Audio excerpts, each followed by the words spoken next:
আন্তর্জাতিক খবরের শিরোনামে একটা বিষয় কিন্তু আমরা প্রায়ই দেখি, উত্তর কোরিয়া আর আমেরিকার মধ্যকার চরম উত্তেজনা। কিন্তু কখনো কি ভেবেছেন এর শেকড়টা আসলে কোথায়? আজকের এই তথ্য নির্ভর বিশ্লেষণে আমরা একদম নিরপেক্ষভাবে এই দীর্ঘস্থায়ী ভূরাজনৈতিক দ্বন্দ্বের পেছনের ইতিহাসটা একটু ঘেঁটে দেখব। চলুন শুরু করা যাক। বর্তমান বিশ্ব রাজনীতির অন্যতম বড় একটা প্রশ্ন হল, উত্তর কোরিয়া কেন দিনের পর দিন আমেরিকার বিরুদ্ধে পারমাণবিক অস্ত্র তৈরি করেই যাচ্ছে? এটা কি শুধুই তাদের খামখেয়ালি, নাকি এর পেছনে গভীর কোনো কৌশল বা ঐতিহাসিক কারণ আছে? এই প্রশ্নের উত্তর খুঁজতে হলে আমাদেরকে বর্তমানের খবরের পাতা থেকে দৃষ্টি সরিয়ে একটু ইতিহাসের পাতা উল্টাতে হবে। আচ্ছা, আজকের এই পুরো বিষয়টাকে আমরা মূলত 4টা ভাগে ভাগ করে দেখব। 1. কোরিয়া যুদ্ধের ঐতিহাসিক পটভূমি। 2. একটি অসমাপ্ত সংঘাত। 3. সামরিক ঘেরাও। এবং সবশেষে টিকে থাকার জন্য পারমাণবিক অস্ত্র। তো চলুন প্রথম ভাগ দিয়ে শুরু করি। কোরিয়া যুদ্ধের পটভূমি, একটি বিভক্ত উপদ্বীপ।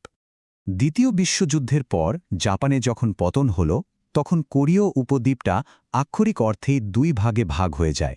একদিকে উত্তর কোরিয়া, যারা কিনা সোভিয়েত ইউনিয়নের সমাজতান্ত্রিক আদর্শে অনুপ্রাণিত হল। অন্যদিকে দক্ষিণ কোরিয়া, যারা আমেরিকার ছত্রছায়ায় পুঁজিবাদী একটা ব্যবস্থা গড়ে তুলল। বুঝতেই পারছেন, একই জাতি, কিন্তু তাদের রাজনৈতিক আর অর্থনৈতিক ব্যবস্থা হয়ে গেল সম্পূর্ণ বিপরীত। আর ঠিক এখান থেকেই ভবিষ্যতের সেই ভয়ঙ্কর সংঘাতের বীজ বোনা শুরু হয়েছিল। একটু খেয়াল করলে দেখবেন সংঘাতটা কত দ্রুত ছড়িয়ে পড়েছিল। ১৯৫০ সালের ২৫ জুন উত্তর কোরিয়া হঠাৎ করেই দক্ষিণ কোরিয়ায় আক্রমণ করে বসে। মাত্র কয়েক সপ্তাহের মধ্যে তারা প্রায় পুরো দক্ষিণ কোরিয়ায় দখল করে নেয়। কিন্তু এরপরই গেমটা পাল্টে যায়। জাতিসংঘের নামে আমেরিকার নেতৃত্বে বহুজাতিক বাহিনী দক্ষিণ কোরিয়ার পক্ষে যুদ্ধে নামে। আমেরিকান বাহিনী শুধু উত্তর কোরিয়াকে পিছুই হটতে বাধ্য করেনি, একেবারে চীনের সীমান্ত পর্যন্ত পৌঁছে যায়। আর ঠিক তখনই চীন তাদের লাখ লাখ সৈন্য নামিয়ে দেয় এই যুদ্ধে। ফলাফল, দীর্ঘস্থায়ী এক যুদ্ধ এবং 2 পক্ষেরই বিশাল ক্ষয়ক্ষতি। এবার আসি আমাদের দ্বিতীয় ভাগে, একটি অসমাপ্ত সংঘাত, ১৯৫৩ সালের যুদ্ধবিরতি। এখানে সবচেয়ে ইন্টারেস্টিং ব্যাপারটা কি জানেন? ১৯৫৩ সালে একটা যুদ্ধবিরতি চুক্তি হয়েছিল ঠিকই, যার মাধ্যমে উত্তর কোরিয়ার আনুষ্ঠানিক জন্ম হয়। কিন্তু বাস্তবে কোনো আনুষ্ঠানিক শান্তি চুক্তি কিন্তু আজও সই হয়নি। তার মানে দাঁড়ায়, টেকনিক্যালি বা আইনি দৃষ্টিকোণ থেকে 2 কোরিয়া এবং তাদের মিত্ররা আজও যুদ্ধাবস্থায় রয়েছে। হ্যাঁ, শুনতে অবাক লাগলেও এটাই সত্যি। আর এই আইনি শূন্যতাটাই মূলত বর্তমান সব সংকটের একটা বড় কারণ। আচ্ছা, এবার চলুন তৃতীয় ভাগটা নিয়ে কথা বলি, সামরিক ঘেরাও, আধুনিক যুগের উদ্বেগ। আমরা যদি আজকের প্রেক্ষাপটটা দেখি, উত্তর কোরিয়ার এই ক্রমাগত অস্ত্র বানানোর পেছনে মূল 6টা কারণ কাজ করছে। সেই পুরনো ঐতিহাসিক শত্রুতা থেকে শুরু করে মার্কিন সামরিক উপস্থিতি, যৌথ মহড়া, কিম জং-উনের নিজস্ব অবস্থান, তাদের টিকে থাকার নিশ্চয়তা, আর ২০২৬ সালের অস্ত্রাগার সম্প্রসারণের পরিকল্পনা।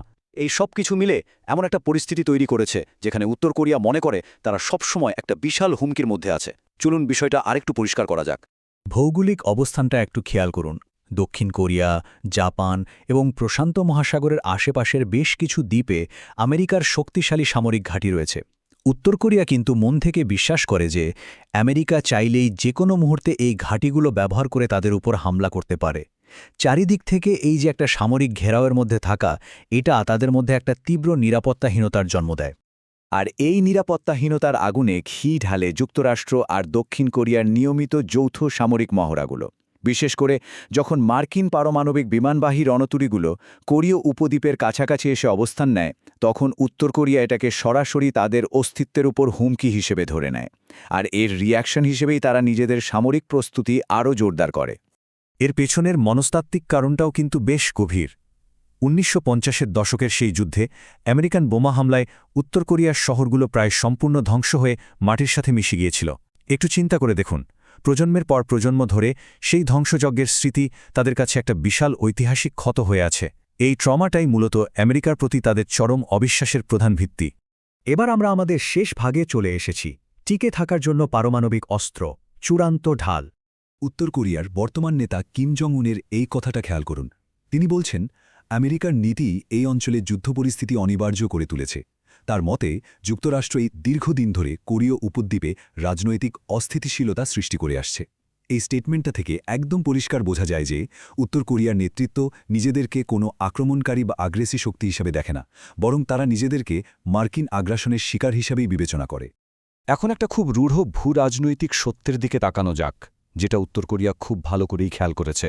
দেখুন, ইরাক আর লিবিয়া এই দুই দেশের কাছেই কোনো পারমাণবিক অস্ত্র ছিল না, আর তাদের পরিণতি কি হয়েছিল? দুই জায়গাতেই শাসক গোষ্ঠীর পতন ঘটেছে।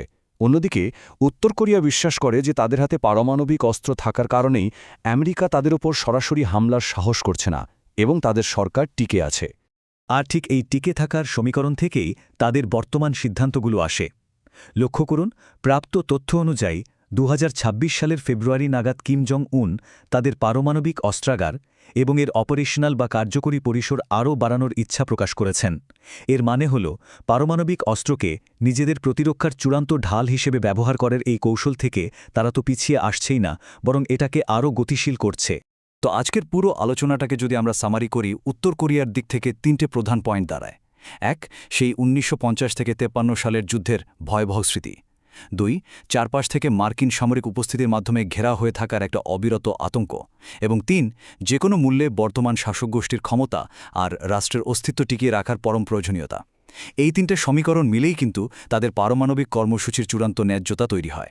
আজকের এই বিশ্লেষণ থেকে একটা অত্যন্ত ভাবনার বিষয় উঠে আসে।